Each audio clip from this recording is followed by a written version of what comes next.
You've heard us talk about them. They're in, and they're on the website.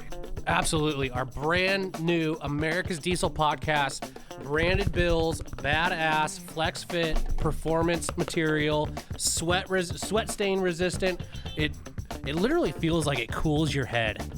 I don't know how that's amazing. possible, but somehow it is. Yeah, you can rock it. You know, I'm more of a flat bill kind of guy. You can do that. You can curve it. For all you taco holder guys, you can even throw that in there. Yeah. And then snap back with a little bit of the flex fit. Yeah. Big head approved, small head approved. And it's extremely comfortable. I almost guarantee, I say almost guarantee.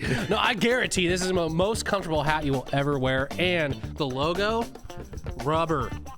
Awesome. Yeah. Came out great. Super detailed rubber on there, so it's never going to fade on you. If you want to get one of these in your hands, they are $50, shipped to the lower 48, plus tax, if applicable in your state.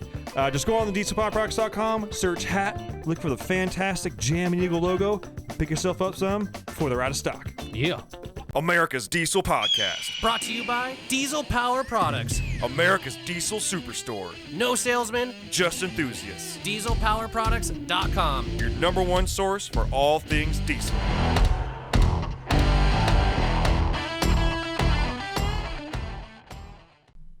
What's up, Ben? I saw, dude. You warm? I'm like 99.9% toasty right now. It's hot. It's hot. Yeah. It's gone up. It started at 62. Oh, that's great. That's fantastic. 99. Perfect. Just for a 99. ride home. Yeah, that's awesome. Yeah. It's hot as hell in here. Yeah.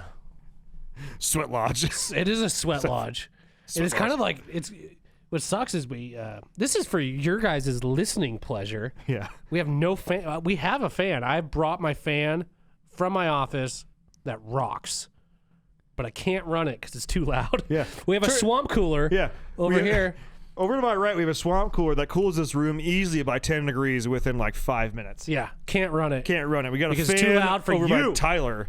Turn it on. Oh yeah. Here. That's top level. And our mics pick it up. Now it's Yeah. fucked. Yeah. Can't do it. Can't do it. This is for you guys. This is for you guys. We're over here sweating it out for you. The only thing we have to help ourselves is ice cold barley juice. And these fantastic sweat wicking hats. Sweat wicking. Oh yeah. Oh gosh.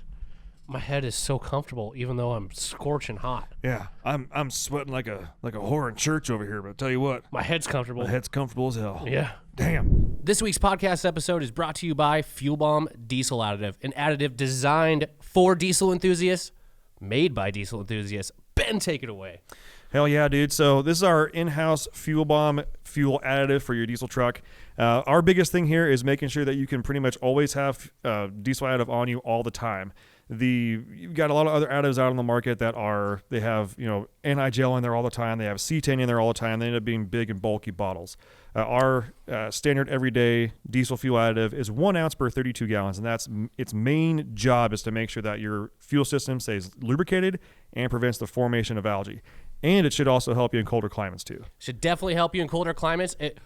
Along with cleaning your fuel system and maintaining it, it'll also help you bump that cetane number up for a more efficient burn of your diesel fuel. And if cetane is just what you're after, there's the Fuel Bomb Hellfire, which is our straight 8+ cetane enhancer. Yeah, and you guys asked, and we brought them back. We did go away from the bottles that didn't have the measuring little parts in there. We brought them back for you, so now you can measure out your 1 ounce per 32 gallons for the F-Bomb or 4 ounces per 32 gallons for the Hellfire. Both these additives are available on our website, dieselpowerproducts.com. Now let's get back to that episode. Yeah. Let's get this intro out of the way. Thank you for tuning in. This has been in time for America's Diesel Podcast coming at you from the 69th Circle of Hell, a.k.a. Spokane, because it's hot as hell. Satan's asshole. Satan's asshole. It's hot. It's a hot one.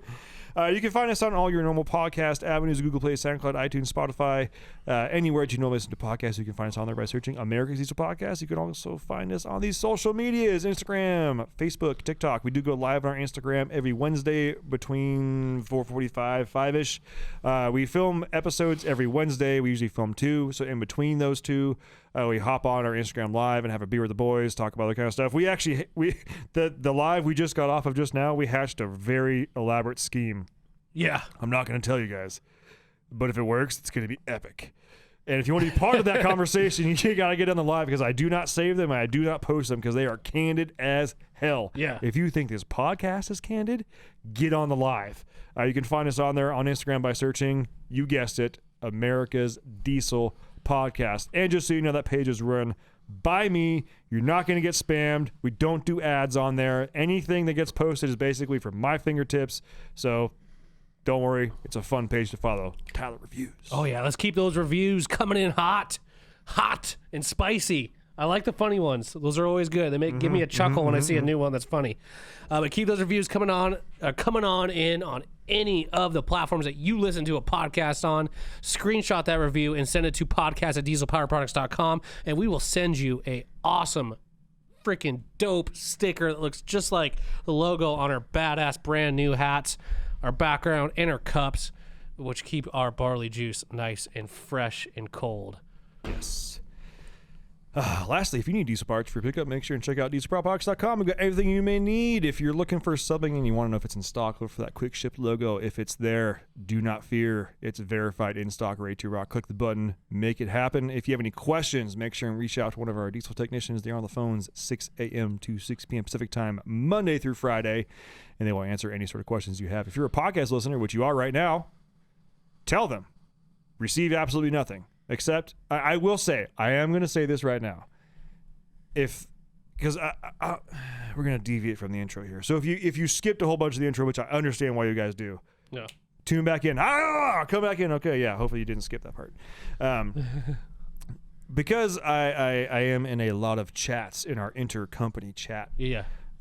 When issues arise with certain orders, sometimes I look at them because I'm not saying that I know a lot of people, but I know a lot of people. I know a lot of names. And if they're people maybe I've dealt with in the past or a podcast listener, I will pay special attention. If an issue comes up with an order, whether it's like delayed shipping, question needs to be asked or something like that, and it's a person who has put podcast on their order or they have ordered in the past and they put podcast on there, I jump in. Yeah. Like I come in like fist blazing, like let's get this shit fixed right now. Well, we want to be your go-to diesel store. We want to be your go-to place for diesel advice. Even if you don't even have a plan to buy something right away, but if you call us for advice, we want to be that person. Mm-hmm. Like that's what we want to be there for. Especially with the podcast too. Like that's the whole point of the podcast is we want to share information with you guys, share advice, share our own experience with you guys. So it just it's something that just helps us out. Whether you place an order for a $5 part or a $500 part, doesn't freaking matter. Yeah, so we greatly appreciate that. And if you're a podcast listener, which you are now, and you're talking to a sales tech, let them know that you're a podcast listener and receive nothing monetarily, but know that if something happens, I give those orders know in your extra heart and your special soul attention. that we took care of it. Yeah, totally. Yeah. All right, let's get this episode All right. road. I'm actually excited about this because this is something that I've been looking into ever since this has kind of come up. Yeah. And it's hydrogen power. Okay. A lot of companies with, especially with this this administration that's running the country right now, they keep on saying that because of all the high fuel prices right now, it's a perfect time for people to switch to EVs, okay, electric vehicles. I think that's complete bullshit. I don't like electric vehicles. I think they have their place for people in cities that do very short commutes, that don't drive far, but for people that actually use their truck for what a truck is used for towing. Guys like us. Guys like us that tow stuff, that go have fun on the weekends, that use their truck as a truck. An EV is not the answer. It's not. They don't have the range. First of all, they don't have the range. Second of all, there's no sound. Okay? Fuck that. All right. I could say it cleaner, but I just honestly in my heart and my soul, I truly feel that because I am an internal combustion person. I love the sound of an engine. That's what gets me going. I never grew up with anything electric, so it's all been gas powered, internal combustion engines. That's what's got me going. So I am a diehard, internal combustion engine guy. So, like I said, with this administration trying to push electric vehicles on people, I think that's wrong and I think that's stupid. I think there's other options and solutions to this. Whatever problem they want to put in front of our faces, which I don't even think that the diesel or even gasoline engines as a whole are even contributing that much to quote unquote global warming, whatever the hell they want to say. Just because of the fact that if this country went completely electric, you still have other countries out there that don't give a shit. So it's completely pointless. So and they're already producing way bigger footprint than we are currently. 100%. So I think the whole thing is kind of bullshit. So Cummins, Cummins has really been, I think, pretty much the only manufacturer that like publicly came out and kind of told them what they're doing with hydrogen.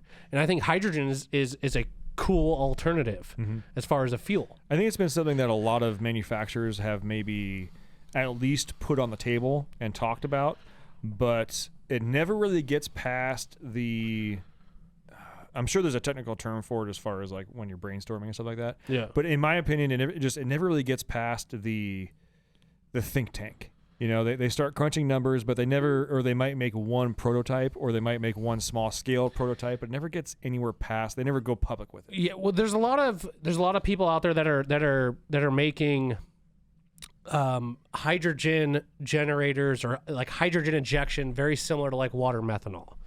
And just so if there's people out there that don't know what hydrogen is, I'm going to give you my very limited knowledge on what hydrogen is. It's basically what would you say, the electrolysis of like water, like or the electrification of water is H2O, two hydrogen, one oxygen. Yes.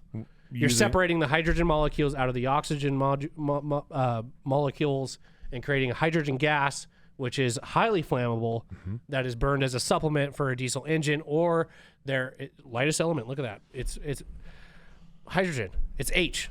It's just, but there are companies like Cummins that are trying to create hydrogen-powered engines, and it burns extremely clean. Yeah. Like, what is the byproduct of hydrogen? What is? Did we say that was oxygen? Like out of the tailpipe? Well, I mean, as far after as hydrogen is burned, like what is the with diesel? There's like sulfur. There's like hydrocarbons. If they're only burning oxygen, if they're only burning hydrogen, it should just be water. Exactly. So water coming out of your tailpipe. Okay, and it's highly flammable. So I think this is something that is an answer to the electric vehicle, whatever you want to call them, those people. Like I think that's the way of the future, and Cummins does too. And they just released an article which we're looking at, which I found on Diesel Army. Shout out to Artie. Yeah, what's up, Artie? By the way, Artie, I truly appreciate your Facebook updates. Yeah. I'm really stoked to see you out there racing. Absolutely. I just took a big drink. Sorry, I didn't swallow all the way. But yeah, so Cummins doing hydrogen stuff. I read through this entire article, and the thing that intrigued me the most is it kind of sounded like could be in the future, and they're talking like for the 6.7 platform, like by 2023. Yeah, that's 6 months away, guys. Yeah, which is pretty epic. Yeah, and the horsepower numbers they're putting out there is actually pretty respectable. 500, 1,000 foot-pounds of torque, which I know they're already close to that. They're 470 on the high output. Is it not 470? It was 370 and 420 on the high output Cummins on the new ones. I can't and remember. 1,000 foot-pounds of torque. They're aiming for 500 horsepower and 1,000 foot-pound of torque on the newer engines, which is pretty awesome. But the way that they kind of framed this article and what I got out from it, it was like almost like they could make like a retrofit kit for earlier 6.7s. Stop right there, Corey. Go back. So it says for the zero carbon, since the company has achieved power torque targets over 800 foot-pounds of torque and 290 horsepower from the medium-duty engine.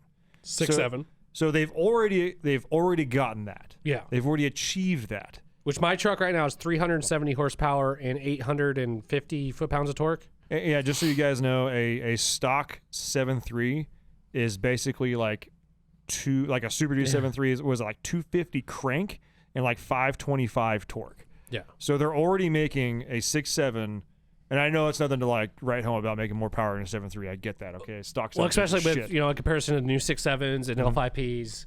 But we're talking about a totally new alternative fuel source. yeah, Already making, they've basically updated to the point of power of the early 2000s. yeah. But torque's through the roof, though. Torque's through the roof. That's great.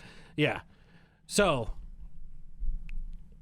is this going to be something that we see in like a 2024 Ram?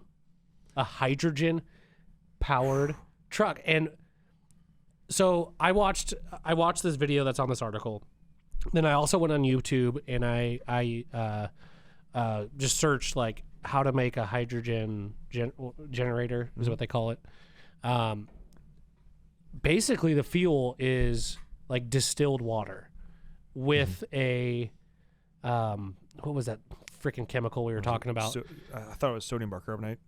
Yeah, it's basically like a drain cleaner type of chemical that is used. It is a caustic chemical. You do not need a lot of it, though.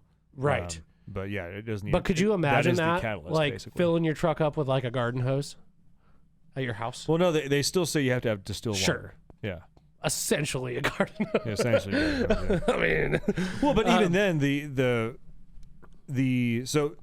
you talk more about the hydrogen power stuff because I started looking at a different sector of hydrogen stuff. go. So Yeah. Tyler was more looking into like hydrogen power, and then I started getting more into supplemental hydrogen power on diesel engines. And what I found was a lot of interesting stuff, and mostly the fact that because the questions that me and Tyler raised is all the things guys may be thinking about, like what does that do to an engine? What does that do to the oil? What does that do to the valves? Does that screw anything else up? And it turns out, it basically anything you could think of that could possibly be negative, it makes positive. Yeah. So introducing hydrogen, and the one thing I will say that was always, all the tests that they did were on a DT 530. Okay. Basically, a big Huey engine. Yeah. Right. And I don't know how much hydrogen they were putting into the intake. They basically had it put into the intake tract after the air filter before the turbo, much like you would with water meth. Yeah. Or like if you were like ghetto fog nitrous or something like that. Right. So I don't know how they rate how much hydrogen goes in. That's one of the questions I had. But aside from that, when you start looking at what hydrogen does when it's mixed with diesel fuel in a combustion scenario there, it burns 10 times faster and more complete than diesel fuel alone. Yeah. So when you introduce that component into a diesel fuel combustion cycle or scenario, it's going to make diesel fuel burn faster and burn more complete and burn cleaner. Which is basically kind of like water methanol. Water cools, and the methanol I guess that's different. I think you would need to get the benefits of water meth compared to hydrogen. I think you would need a lot of water meth to do that. Yeah, well, it's a totally different fuel, methanol with water. But keep in mind, guys, me and Tyler are not scientists. Yeah, we're not scientists and at all. we truly we kind of read this stuff as it comes out, and then we get really sunk into it, and then we try and regurgitate that to you guys because we're learning as well. But what the main thing that I was curious about, and I know if you scroll down, Corey, the picture of that engine still has like an EGR cooler and an EGR valve and stuff like that. But if hydrogen burns that clean and the only byproduct is water, is EGR even needed? Is SCR needed? I wonder if that's something to capture moisture. I wonder if that's not even actually an EGR. Maybe not, but it looks like there's an EGR valve hanging off the back. I see the solenoid for it, and then I see the tube that goes directly to the EGR cooler off the. Yeah. Okay, I see what you're saying. But regardless, that is way cleaner than diesel fuel, which makes soot, makes those hydrocarbons, makes that black shit that is built so up, worried about. that clogs up EGR coolers, that clogs up EGR valves, that clogs up intake manifolds. So if it is a pure hydrogen powered engine, is there is there a need? Like, to me, when I think of, okay, when we look up what is the byproduct of burning hydrogen into water, like, to me, that's like, okay, there's no need for EGR then at that point.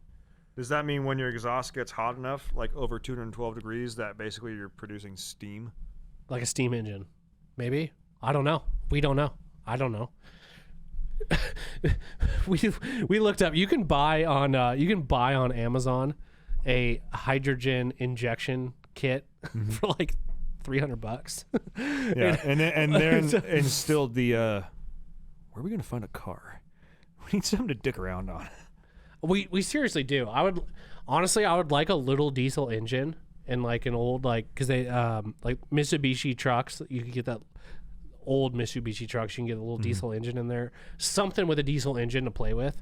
That'd be so fun. I'd also appreciate if the diesel engine was a dirty one. Yeah. To see how much it cleans up. Yeah, 100%. Because I do think this is going to be the wave of the future. And again, like what I was talking about with this, if you scroll down in the article, they talk about basically from the head gasket down is essentially the same engine. So basically the short block is the same. Everything that is changed is in the head. So it to me, they kind of make it sound like it could be like a retrofit kit for earlier trucks that didn't have, like my truck, let's say 2021. Yeah. They come out with hydrogen 2023, 2024, whatever. Like I could buy everything from the head gasket up and convert my truck to hydrogen. Yeah. Assuming they sell like the computer along with it and all that kind of shit. But then they also talk about these engines being essentially like the Ash had one, the multi-fuel military trucks where you could like put anything in there. You could put vodka, you could put kerosene, gasoline, like anything, right? And it burns. There's a video that if you watch their video that's on this page, they talk about that too, where it's like clean diesel, gasoline, hydrogen, natural gas, all that. Like you can run all those types of fuel. Well, and the funny thing is, like, you realize they have to have like a spark plug to ignite, right? Yeah. So that to me takes it out of the diesel. Yeah. But again, it's an alternative fuel but source. It's yeah, exactly. But I'd be looking at more of just like the hydrogen or clean diesel aspect of that. But it's still cool. It's still cool to me. Those are still cool trucks. Yeah. I like the idea of finding, because I believe hydrogen is the most abundant. Well, it's water. I mean, how do you make distilled water? In the universe. You just boil it? Obviously, not just on the planet, but when you start looking at what elements are out in the universe, hydrogen is the most abundant. Yeah, but you don't even need to capture it as a gas first. You make it. Yeah. I mean, so I did also start looking at why hydrogen has failed in the past, or why people have discounted hydrogen, and there are some good arguments. But listen, the Hindenburg was a one-time thing, and the Nazis built it. Okay, it was probably rushed. And it was also it was ignited from an actual leak that happened. Yeah. So. Yeah. What do you, Corey? Sorry. Sales guy. What do you think about hydrogen? What do you think about this stuff? I don't know. I'm not smart enough. Okay. I'm not smart enough. You're a smart guy. You're a smart guy, though. You're a smart guy. I think it's super cool, and I think it's obviously something that Cummins has put a lot of money into, and they're looking to, kind of, make a splash in the diesel market. Well, it takes a lot of time and money to get to the point to go this public with it. Well, yeah, I like that they're doing this instead of trying to figure out how to make an EV last longer or tow it, because I think they have the mindset of these engines that we produce are, what was that? Oh, there's a forklift. Oh, we're good. That these engines that they produce are not just going in passenger vehicles; they're going in semi trucks. They're going in, other applications that need to work, that are loaded, that need to be able to not only be reliable, but be able to run at an extended period of time instead of these small increments and then have to recharge. Well, also, if you think about what Cummins is sitting there, electric is more popular. You don't buy a Cummins truck. Yeah. A truck has a Cummins engine in it. Yeah. It would behoove them to figure out something. Yeah. Change with the times. Do you want? I was Their just backs against the wall when you think of it. They're in a no-lose situation. 100%. But also too at the same time, like I was honestly thinking about this when we were doing our first podcast. Is I haven't heard Cat. I heard about Detroit. I haven't heard about any of those other companies that make engines. Freightliner, Mercedes that makes big truck engines that are doing anything like this, which maybe they are, and we just don't know. I don't know, but I think it's pretty cool. So yeah, the changes between the fuels will, in theory, only change above the head gasket. Keep scrolling down. I'm not going to try to fucking pronounce that. Engine business for Cummins. Let's see. We have designed an advanced optimized combustion chamber for fuel mixing, charge motion, and turbulence generation that we believe is critical for fast hydrogen combustion to maximize power, density, and efficiency. It is also important to note that this combustion system will I like that word, synergize with our next generation high power density, high efficiency natural gas engines, which there's a lot of natural gas. People freak out about natural gas because of the avenue to get it. What is that, fracking, right? Is that what they use? But natural gas is one of the cleanest burning fuels like right now that we have. That's in big use. That is one of the things that also so what I was talking about before as far as like why hydrogen gets a bad rap and why hydrogen maybe hasn't gotten this far yet. And mostly is because when the technology as far as being able to make hydrogen fast enough to use it in an engine wasn't necessarily there or as good, because everything that had to I agree and disagree. Everything that was up to then was like you had to account for the hydrogen being stored on the vehicle to use it. Well, it is very combustible. So again, go back to the Hindenburg, but as far as making the hydrogen, like I told you about that video I watched, I could make hydrogen at home with like $5 worth of parts. Right. But it's if you the watch that storing of the hydrogen under pressure or under liquid. 100%. The cost of getting that tank to the right pressure to be able to store enough of it to be able to use costs a lot of money. But if you're constantly making it and have a small enough tank as just like a kind of a buffer zone that you're using. Well, it's basically, if you think about it this way, let's say your engine just ran on air. Yeah. But air was not abundantly available. Okay. So you would have to have something on board to either create air pressure, or you would have to store enough air at pressure to supply you till you could resupply with air at pressure. Think about that for hydrogen. So you would either have some big-ass giant tank. Well, instead of a fuel tank, fuel tanks are giant. I was looking on YouTube on a guy making a hydrogen generator out of like a 2-liter bottle or like a water bottle. And it was actually pretty impressive on how much gas was coming out of that little tiny bottle. Could you imagine that in a bigger platform on like a semi-truck or even just a regular truck? That whole fuel tank is the generator making the hydrogen, and then you have another tank that's storing it. Obviously, it's highly explosive, and there's another tank that... Well, I think the highly explosive part is what is going to be one of the big safety issues for them to kind of get but over. they also thought when internal combustion engines came out that they were... explosion engines, right. So I think we have the technology to be able to store hydrogen on a vehicle. Yeah. I mean, of course, there's wrecks, there's things like that of that nature that can, I think make the hurdle, things go boom. What I'm really interested to see is how they go about supplying these engines with hydrogen. If they decide to go the route of just a really, really big hydrogen production device. Me personally, I think if they had a hydrogen generator that was big enough to supply the smallest possible container to hold it for use, like that would be the best bet, right?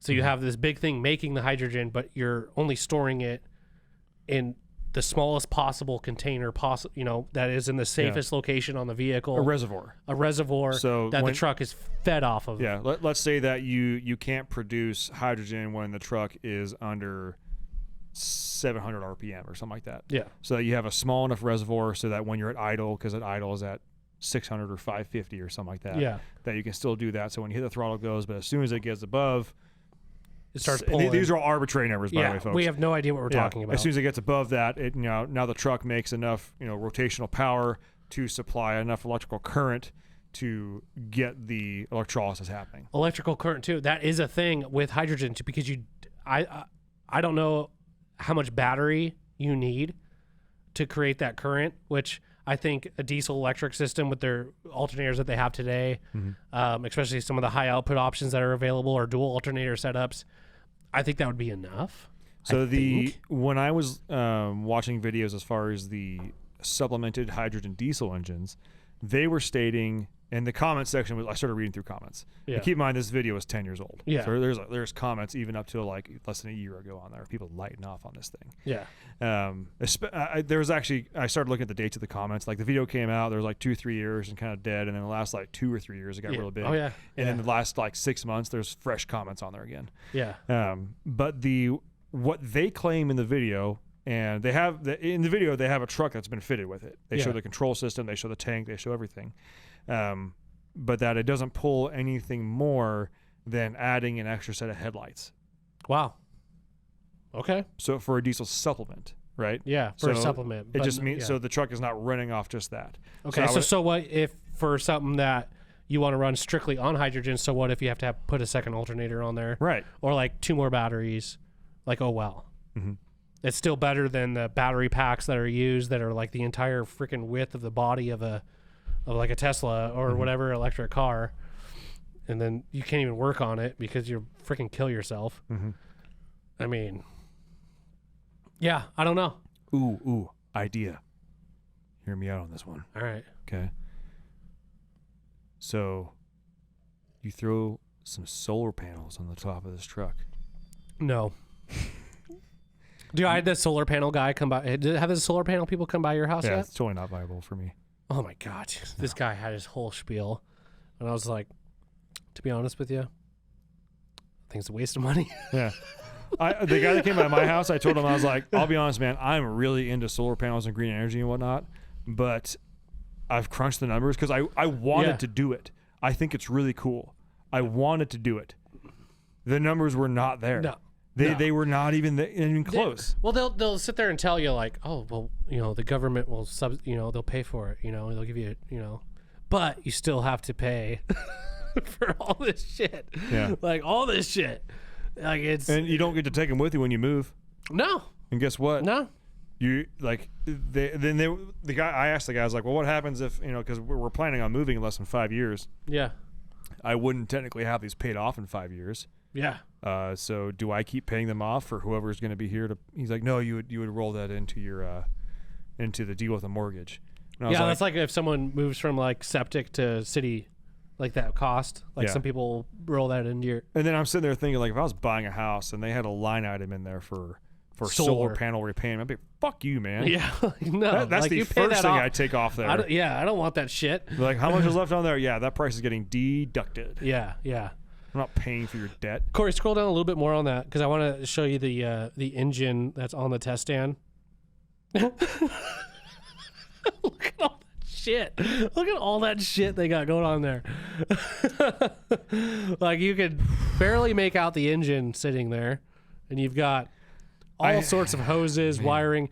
I have to assume Obviously, there's this is like some extra sensors on there because it's a 100%, test vehicle. 100%. Good Lord. Good Lord. As Here's a the thing. as a 7.3 guy, I am astonished. Here's a right. So, yeah, that's another thing. That's a downside. But if we're talking an alternative to electric power, I would go hydrogen 10 times out of 10. Mm-hmm. I think that's way cooler. You still get. I wonder if it changes the sound. Like I want to hear one. You and I are talking off air on this one, but the only sound I've heard, it was from a video. It was about a year old. It was probably supplemental. No, it was full hydrogen. It was full hydrogen. There was a test. It was like a turbocharged 4-cylinder. I want to say it was a Toyota engine. Well, look at he's right there. These engines look like engines, sound like engines, and will fit where engines normally fit. So that's a bunch of just test shit on that picture. Mm-hmm. Good so scrolling. Let's play this out in like a little bit of a Destiny type thing. It's like if they, let's say they do this and they they have it basically down pat to a science by it's 2022 now. Let's say 2030. It's now down pat. Like let's think about when the emission systems came on diesel trucks 8 years later. So we're talking like 2015, 16. Yeah. You know, they're good. They're not the best. They're not as good as they are now, but they've definitely got it down. They know what works. They're like the 2013 Cummins of the hydrogen world. Yeah. At that point. So 2030, and keep in mind, just a little bit past 2013, you know, Cummins came out with the R28.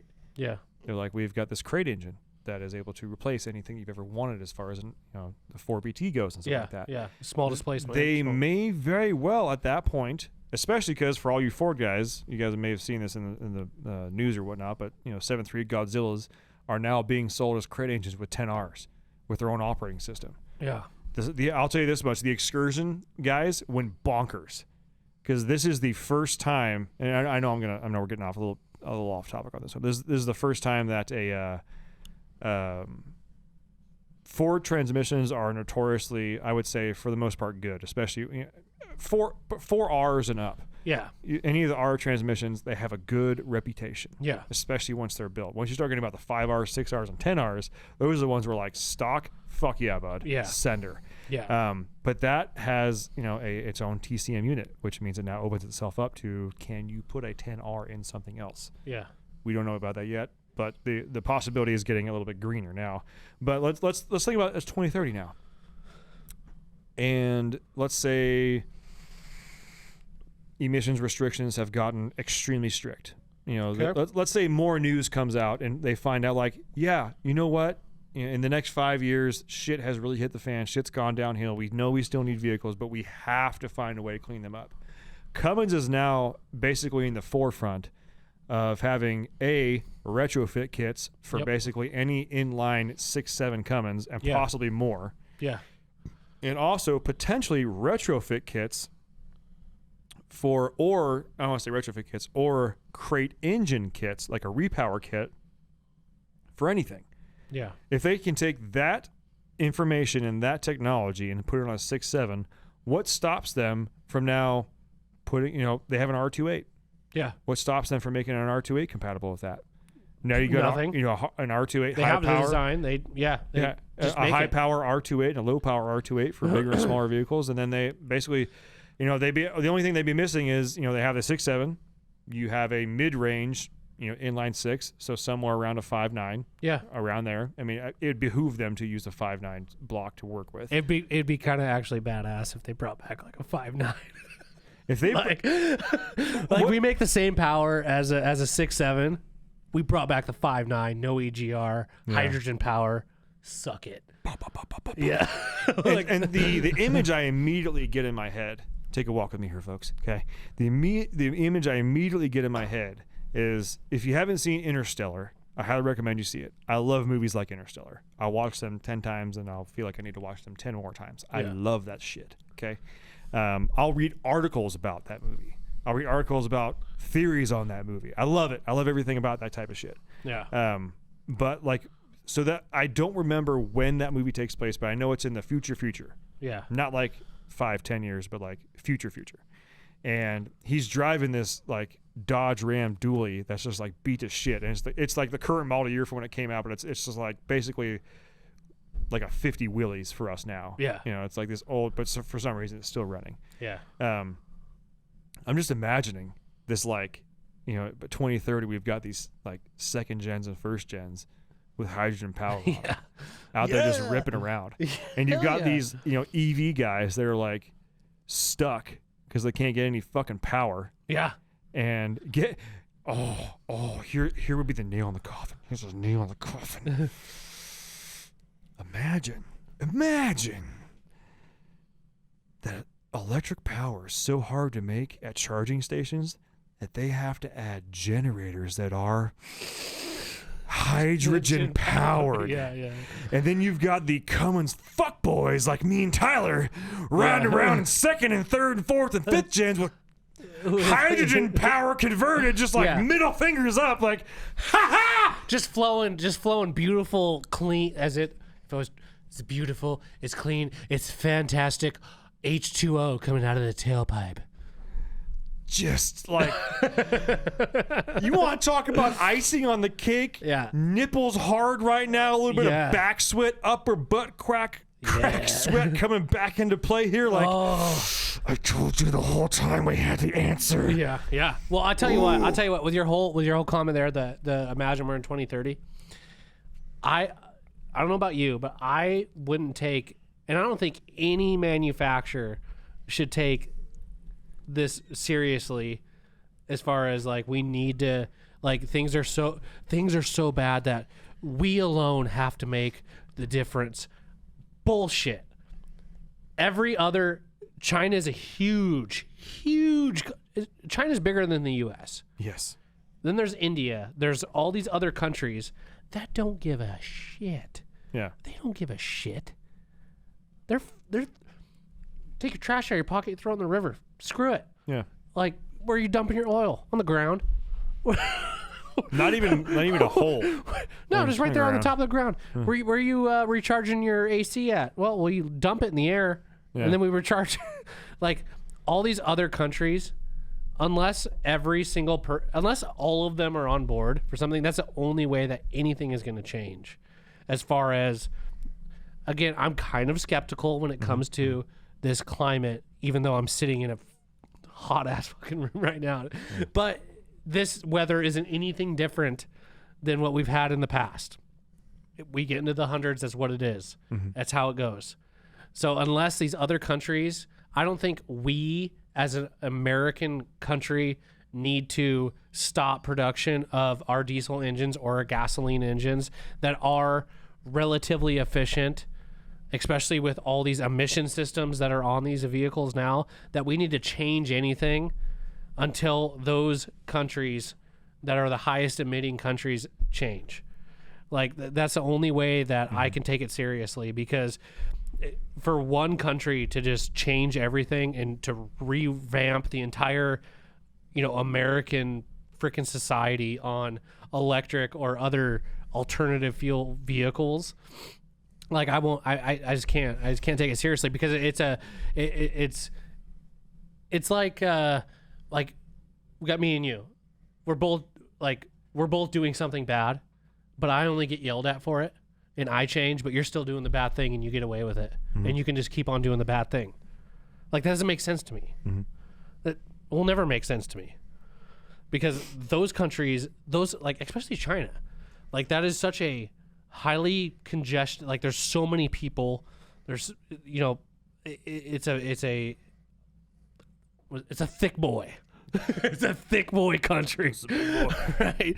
So, like, they're not going to change. Why would they? They don't have any incentive to be cleaner. What do they care? Well, and when you start thinking about, like, trickle down stuff, so when you see these videos of people in third world countries still using, 70s and 80s diesel trucks. Yeah.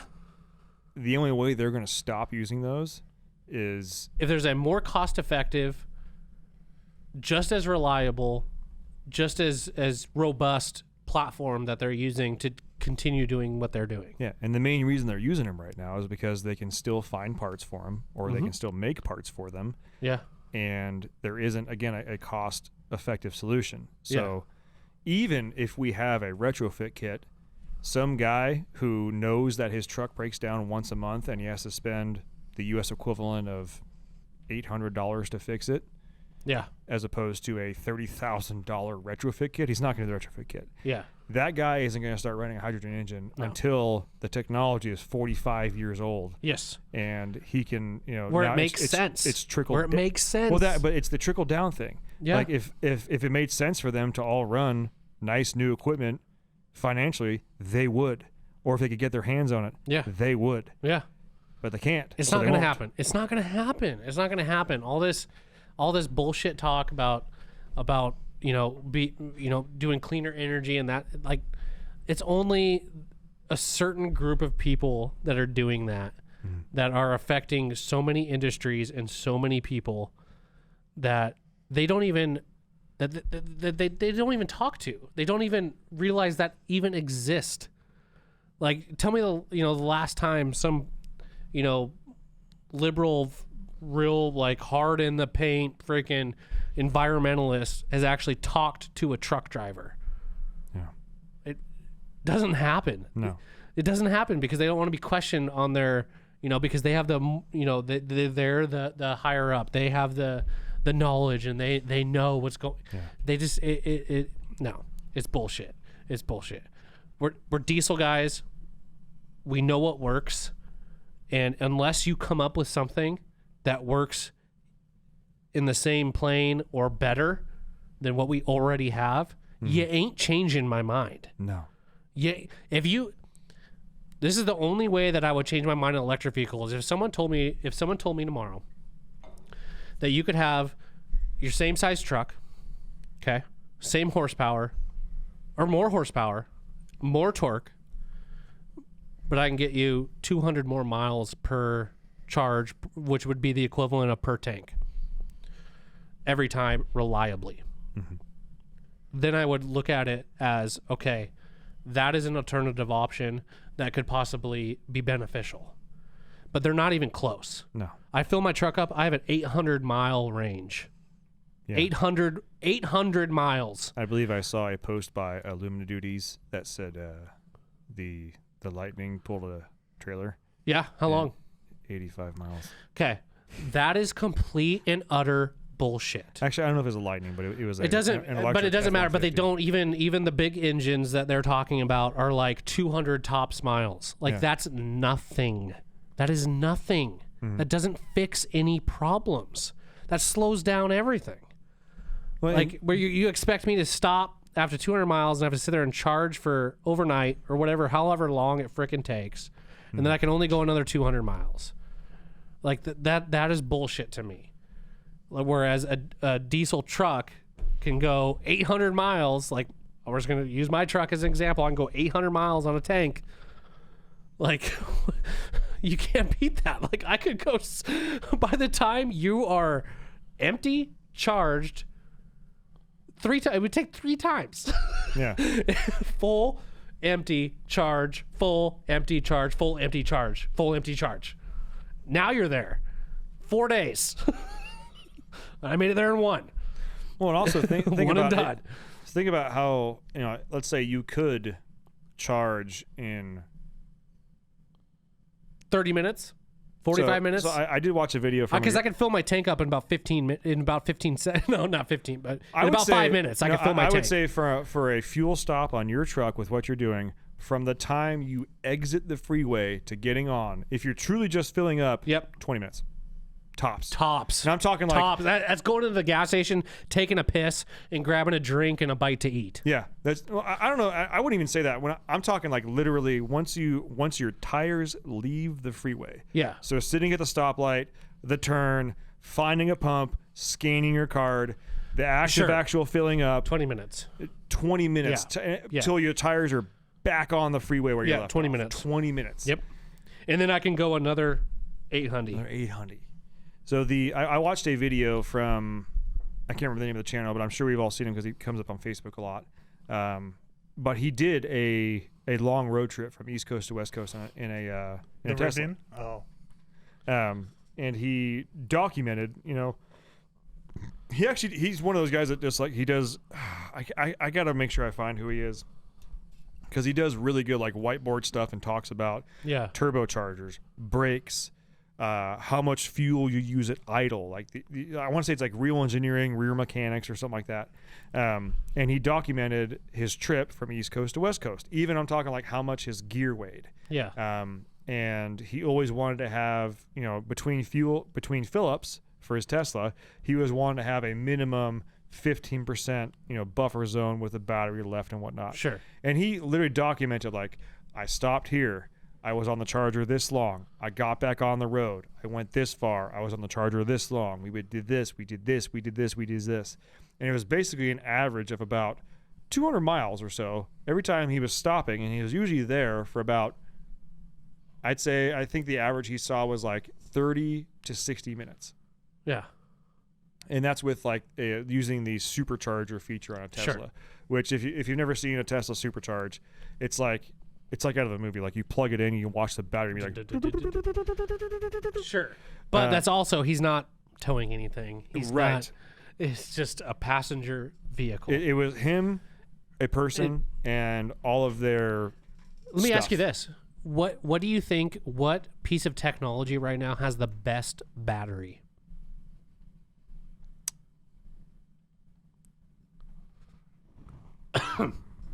I'm split. Okay, I'm a little split because you hear a lot about Teslas basically being worth zero because when you replace the battery, it totals the vehicle because it's the cost of the battery plus the labor to put it in ends up being more than the current value of the vehicle since the battery's dead. Right. So my next first thing is always Prius, and it's maybe because a little bit because I worked at Toyota when Priuses were out. Okay, let me rephrase the question. What electronic that you use daily you think has the best battery? Oh, I would hope my phone does. Well, they fucking suck. Yeah, I know. They're shit. They're shit. I'll tell you guys. My wife has like a way newer iPhone than I do, and her battery lasts like freaking 4 hours. That is bullshit. Here's how crappy the battery is on my phone now. So I have an iPhone X, guys. It's about 5 years old. Okay, I know it's old, and I'm not one of those guys that like always battery 0 to 100. If I'm sitting, it's plugged in. If I'm not, it's unplugged. Yeah. Like, that's how I am with that kind of stuff. I was making some videos for the for our Instagram page. First off, I overheated my phone twice. Yeah. And drained the battery once. Yeah. Just making videos in the heat for about 3 hours, and I literally had to put my phone in the fridge. 28 charging stops. This is a Rivian towing. Rivian, okay. First time I saw a Rivian actually in the wild was getting loaded onto a trailer. Yeah. This is a Rivian towing a Mustang, and how many stops it had to make along the way. Well, so what's the average distance it would make with towing? 100 to 120 miles. Yeah. Bullshit. That is shit. That is terrible. That is. You might as well walk. Yeah. You might as well get behind that Mustang and just push the shit. Right? Like that is it just doesn't make any sense. It's just stupid. What if you're going through, instead of this little route he took, which obviously was planned out because they probably have charging spots. 28 stops. Okay. What if you went up through Nebraska and and fucking South Dakota and Utah and Nevada? No, he did slightly less than 100 miles between charging stops. That is complete and utter bullshit. That does not work for anybody. I do that in a weekend, one trip going camping. And I'm towing heavier than a freaking Mustang. And put this on for size here. So 28 charging stops over 2,700 miles.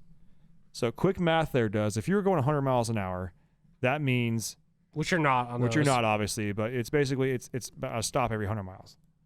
Less than 100 miles. That's absolute and utter junk. That trip must have taken him so freaking long. So long. Whereas a diesel guy, like, that is done in an afternoon. Like, yeah, like basically, because I see he's in San Diego right there, right? Yeah. Right? So let's say you even just have a freaking, let's say you're in Tyler's truck, 800 miles. You're going from San Diego basically to about New Mexico. Yeah, fueling up, and going then to maybe like the bottom corner of Missouri, filling up again. You're not getting all the way through Texas. Texas is fucking huge. Yeah, but it's just flat. Yeah. You're not going through any mountain ranges. Let's say you get to the middle of Texas and fill up again. Like you of course, they probably don't even say how long it took them.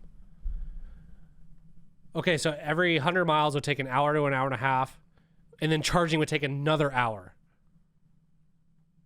So total charging time is 28 hours.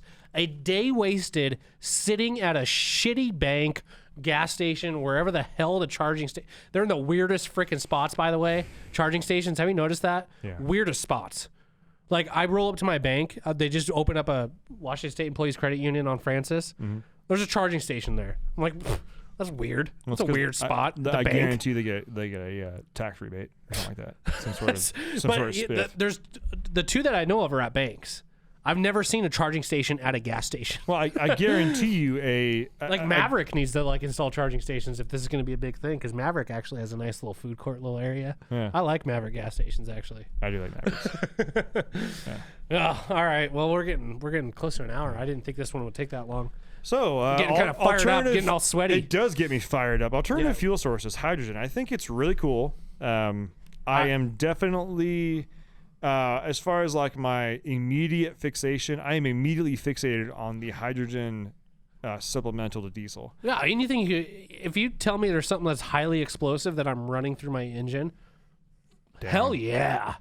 Like, let's do it. Well, and the other thing makes me think too, like, how many people run nitrous oxide on their trucks or have nitrous oxide tanks? Yeah. I know we have this, obviously it can blow up, but do we have the same stigma about that as a hydrogen tank? No. No, I don't. Yeah, nothing. We were going to talk about this. We'll save that one for our next episode. All right, so I don't hesitate. I know the comment section is going to be freaking lit on this one. I hope so. If there's anybody for some reason listening to this podcast that actually is a Hydrogen expert. a medium higher level, even a low level that can get us into the hands of a medium high level person at Cummins, or at anybody that has been on a team that had a failed hydrogen. I'm not saying failed like exploding, killed everybody, but like Someone was playing with it. like you guys went through the numbers and found out this or something like that. I want to know. I feel like this is one of those things where it's real, it's happening, but nobody's talking about it. Nobody's talking about it. Like Diesel Army and already cheers to you guys for making that happen, but like no one's freaking talking about it. And that article is July 27th. Today is July 27th. Oh no, that's the spy vehicle. What's that? What was the hydrogen article? That was 2 days ago. I don't know if that actually came out then, but oh, we gotta scroll up here. see if I'm right. It was at the top of the deal. A little more. 15. July 15th. Wow, I was late. 12 days ago. Yeah. So I think this is something that definitely deserves some attention, some research, and I would like our valued listeners, because there are a lot of perspectives of people that listen to this podcast. A lot of good perspectives. Good Smart perspectives. A lot of you experience. guys are smart. You guys are probably smarter than us. And I am a two heads are better than one type guy. You know, everybody has a different spin on things. Everybody has a different thought about things. People are more thought out on certain stuff than I am.